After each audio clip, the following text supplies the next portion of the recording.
Welcome to the Hopefulist, a daily talk show hosted by veteran broadcaster Wendy McClure. Join Wendy each day as she shares her life lessons that transformed her from perpetual pessimist to the ultimate hopefulist. The perfect morning show to get you caught up on the day's top stories while sharing insights that will lead to positive transformation and bring out the hopefulist in you. For more inspiration, visit hopefulist.com. And now, here's your host and hopefulist, Wendy McClure. Good morning. It is Friday. Cocktail Friday. We made it, people. It is here. It's the weekend, and it's time for a nice, cold, adult beverage. Well, after work, obviously. So I had a cocktail Thursday as well. I had book club. You know that. I've been talking about it. It was a big success, I believe. People read the book. I don't think people were overwhelmed by the book. I've certainly been in book clubs where the discussion was much more lively.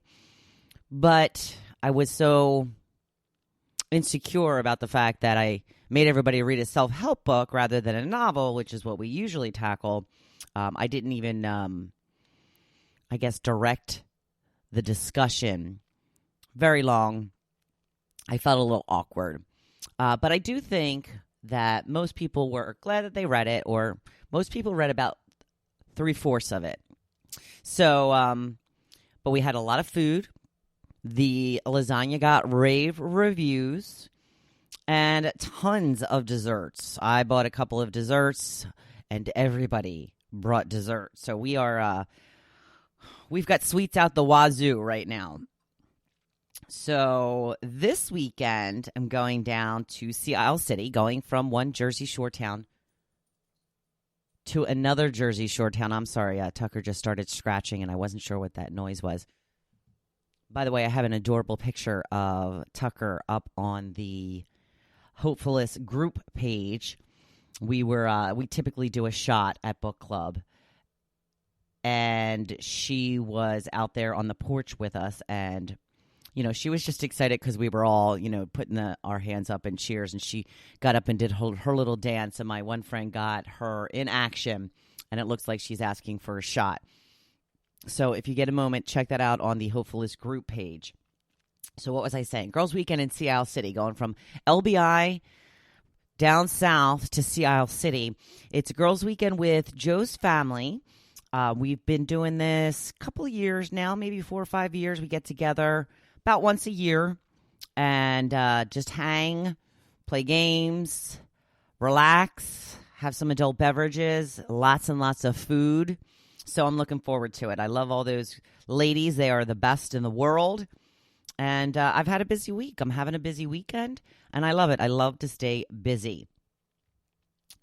Apparently, I've hit a milestone when it comes to my blogs. I was sent a notification today from WordPress, which is the site I use to write my blogs. I have now done 50 blog posts on my page. 50. It's a lot. 50.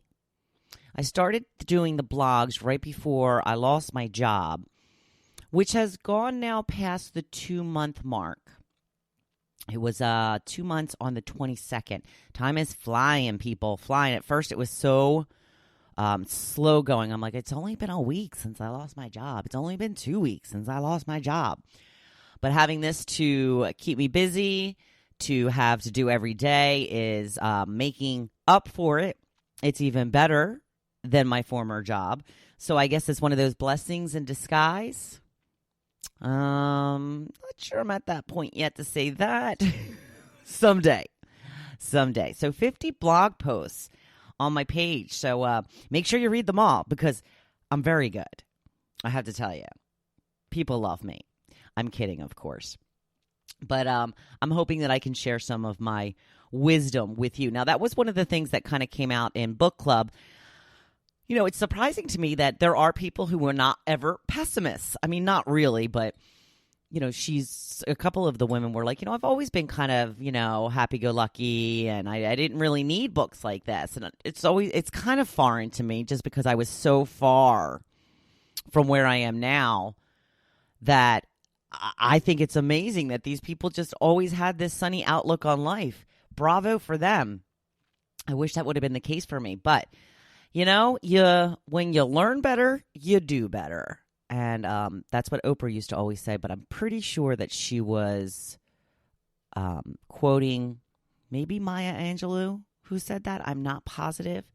But yeah, so I'm hoping that if you are a pessimist like I was, I can help transform you into the hopefulist, just like me. Wanted to talk about curly eyelashes.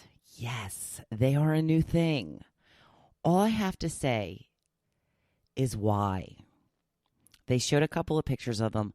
One was like just these eyelashes that are just kind of, shooting all over the place. And then one picture is like they're so curled up, they actually look like little afros on your eyes. Like it's just that curly. It's kind of crazy. Like, why would we do that to ourselves? It's absurd. Nobody needs to have eyelashes that look like that. Number one, it looks like it's probably painful to get them that way. No doubt it's a pain in the butt to get them that way. But they're not attractive. They're not attractive in the least. Now, I usually do...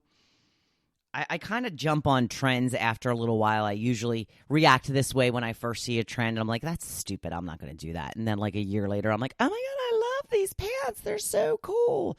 Not jumping on board this one. The curly eyelashes. You can keep them. Not going there. Not doing it. Not for me.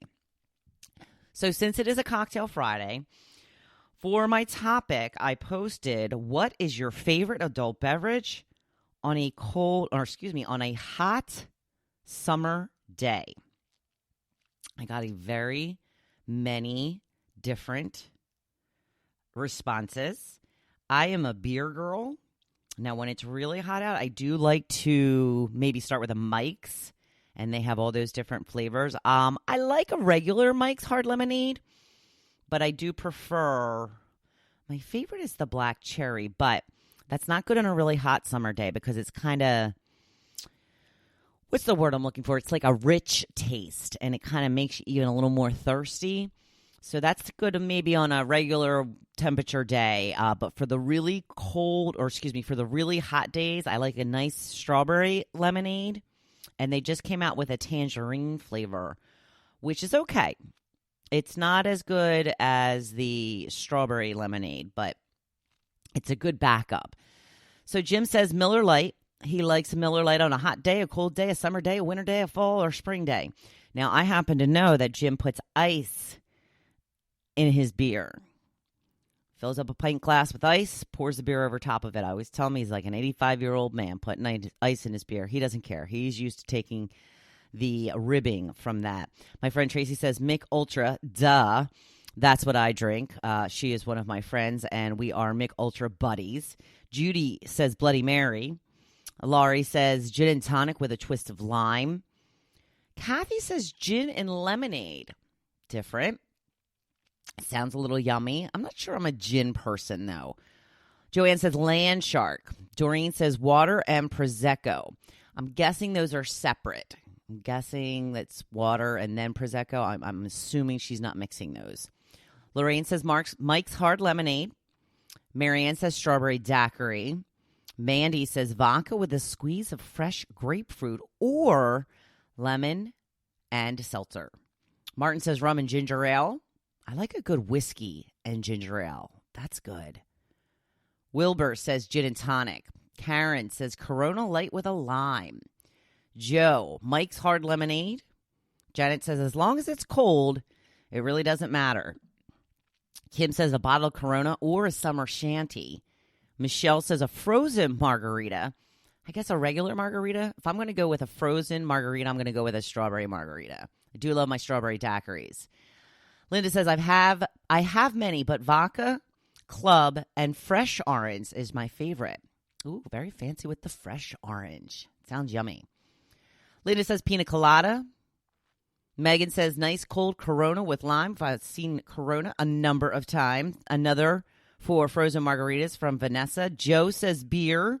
And Denise says vodka tonic with lime. I used to be into mudslides. And I made them. I would doctor them up. I used to buy the Fridays blenders, the mudslide mix from them, and then I would get a flavored vodka to put in them. And typically I would get a cherry or a whipped cream cherry, and then I would put a banana in it. And I would make them for everyone. Then Fridays stopped making their blenders. And I couldn't find another one that I liked. It just didn't taste the same to me. I mean, it was still good. It was more coffee-based, though, than chocolate-based.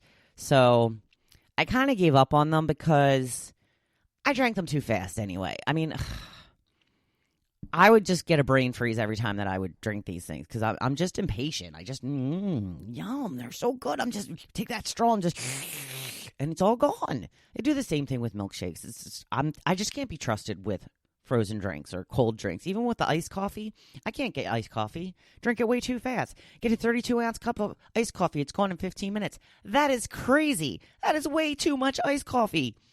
So I've given up most of those things. Now, Fridays did bring their blenders back at one time. I'm not sure if they still are making them, but I did try them again.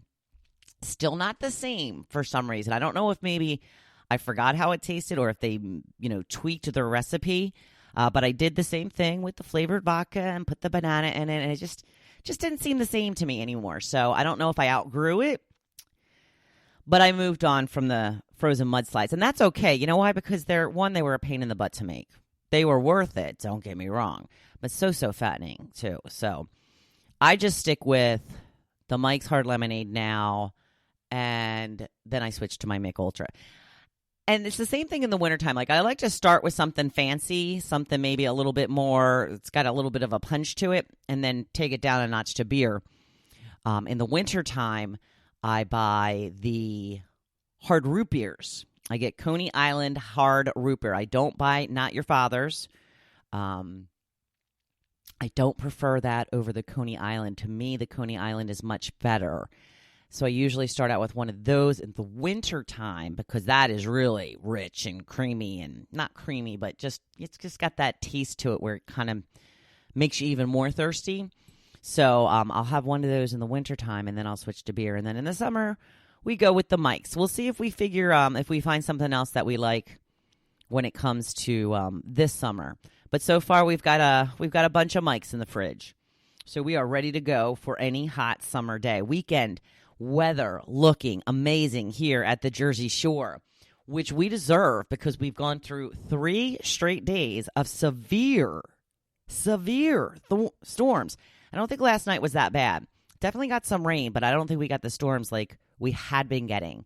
A lot of tornado damage in the area, not specifically this area, but, the tri-state area.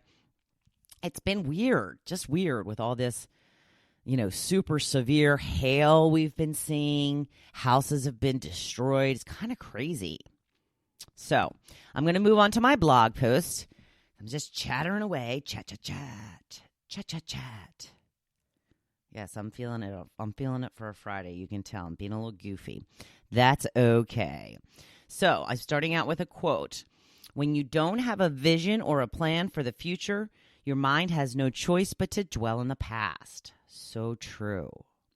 We've been talking about finding your passion this week, and I'm talking about how you have to love the process today.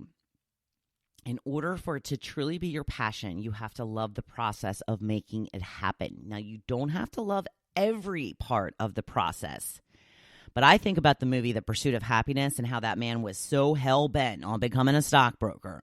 He wanted to be a stockbroker because he wanted to make a boatload of money, which he did, but did it bring him happiness? That's what I wonder. Did he enjoy being a stockbroker?